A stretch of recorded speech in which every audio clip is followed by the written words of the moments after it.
ذاك الفضاء الرحيم الفزيع.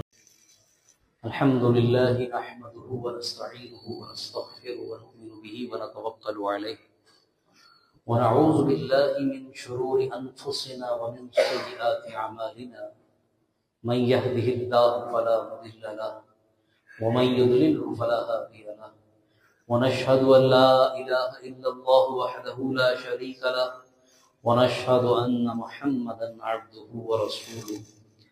قال الله تبارك وتعالى في القرآن المجيد والفرقان الحميد: لقد كان لكم في رسول الله أسوة حسنة. صدق الله العظيم وصدق رسوله النبي الكريم. أما بعد فأعوذ بالله من الشیطان الرجیم. بسم اللہ الرحمن الرحیم.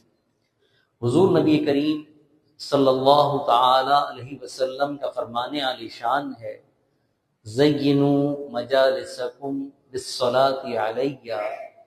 اپنی محفلوں کو مجھ پر درود پڑھ کر سجایا کرو.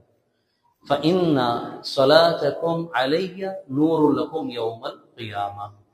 کیونکہ تمہارا مجھ پر درود پڑھنا کل بروز قیامت تمہارے لیے نور ہوگا. او کما قال صلی اللہ علیہ وسلم. درود پاک پڑھ لیجیے: اللہم صلی علی سیدنا محمد معدن الجود والکرم وعلی آلہ واصحابہ وبارک وسلم. ترمذی شریف کی حدیث نمبر 1780. حضرت ابو ہریرہ رضی اللہ تعالی عنہ اس کے راوی ہیں. آپ فرماتے ہیں: انہ عن النبی صلی اللہ علیہ وسلم انہ قال. آپ نے نبی کریم صلی اللہ علیہ وسلم سے روایت کیا کہ آقا کریم علیہ الصلوۃ والسلام نے ارشاد فرمایا: من رأى من فضل علیہ فی الخلق والرزق. جو شخص کسی ایسے آدمی کو دیکھے جسے بطور تخلیق یعنی خوبصورتی میں، صورت میں یا رزق میں اس پر فضیلت دی گئی ہے، اس کو زیادہ اللہ نے دی، اس کو اللہ نے زیادہ عطا کیا، یا یہ سمجھتا ہے کہ وہ زیادہ خوبصورت ہے، فرمایا: فَلْيَنظُرْ إِلَى مَنْ هُوَ أَسْفَلَ مِنْهُ. تو اسے چاہیے کہ فوراً اس شخص کی طرف غور کرے جسے ان معاملات میں اللہ نے کم عطا کیا. یعنی اگر کسی کو اس سے اوپر رزق میں کشادگی عطا کی ہے تو کسی کو یقیناً اس سے کم بھی دیا ہوگا. منہ من فضل ہوا علیہ فإنہ اجدر الا یزدری نعمت اللہ علیہ. کیونکہ اس کے لیے یہ زیادہ مناسب ہے کہ خود پر کی گئی اللہ کی نعمت کی تحقیر سے بچے. اگر یہ صرف اپنے سے اوپر درجے والوں کو، جس کو رزق میں سے زیادہ کشادگی ہے، اس کو ہی دیکھتا رہے گا تو ہوگا کیا کہ لا حاصل کے چکر میں جو حاصل نعمتیں ہیں اس کے شکر ادا کرنے کی بھی توفیق نصیب نہیں ہوگی، بلکہ شکوے شکایت ہی ہوتے رہیں گے. لیکن اگر یہ غور اپنے سے نیچے کی طرف کرے گا، اگر اس کے ہاتھ پاؤں سلامت ہیں اور یہ غور کرے کہ کئی ایسے ہوتے ہیں کہ جن کو اللہ تعالیٰ نے یہ سب نہیں دیا ہوتا، معذور ہوتے ہیں، تو یقیناً اس کے لیے باعث شکر ہے. اگر اور کچھ نہیں تو کافر پر نظر کرے اور اپنے پر نظر کرے کہ اللہ نے ایمان جیسی دولت، سب سے عظیم دولت اسے عطا کی ہے، تو باقی ساری چیزوں کی حیثیت ہی ختم ہو جاتی ہے.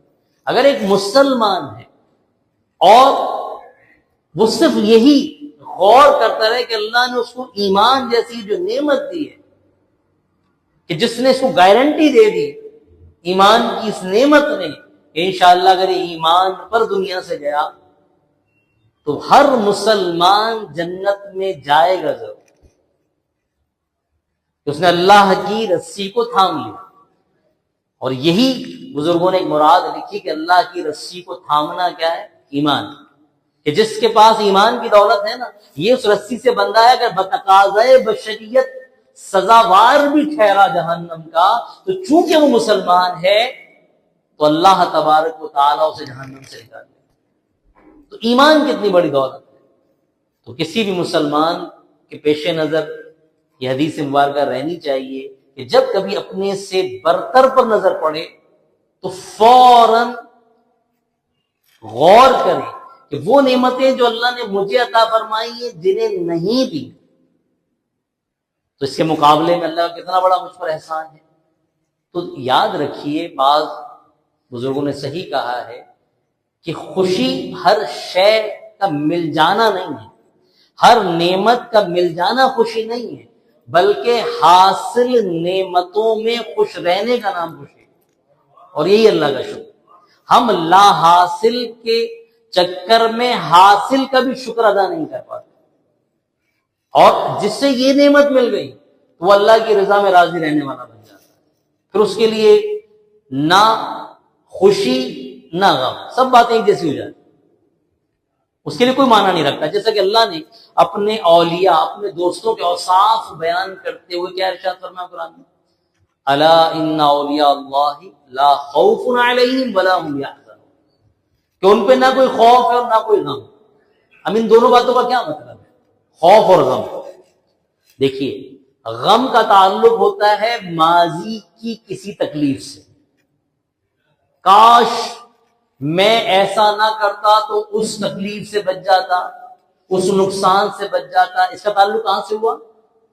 ماضی سے. غم کا تعلق ماضی سے. اور خوف کا تعلق ہوتا ہے مستقبل سے، کہ ایسا نہ ہو، ایسا ہو جائے، اگر ایسا نہ ہو مجھے اس چیز میں نقصان ہو جائے، ایسا نہ ہو مجھے یہ پریشانی لاحق ہو جائے. یہ ہے خوف. لیکن جو اللہ کی رضا میں راضی رہنے والے بن جاتے ہیں، اللہ انہیں یہ اوصاف عطا کر دیتا ہے کہ نہ انہیں ماضی کا کوئی غم ہوتا ہے، نہ مستقبل کا کوئی خوف ہوتا ہے. اور اپنے دوستوں کا، اولیاء کا اللہ نے یہی وصف بیان فرمایا، الا ان اولیاء اللہ لا خوف علیہم ولا هم یحزنون، کیونکہ وہ اللہ کی رضا میں راضی رہنے والے بن جاتے ہیں. اور جو اللہ کی رضا میں راضی رہنے والا بن جاتا ہے اس کے لیے دونوں حالتیں ایک جیسی.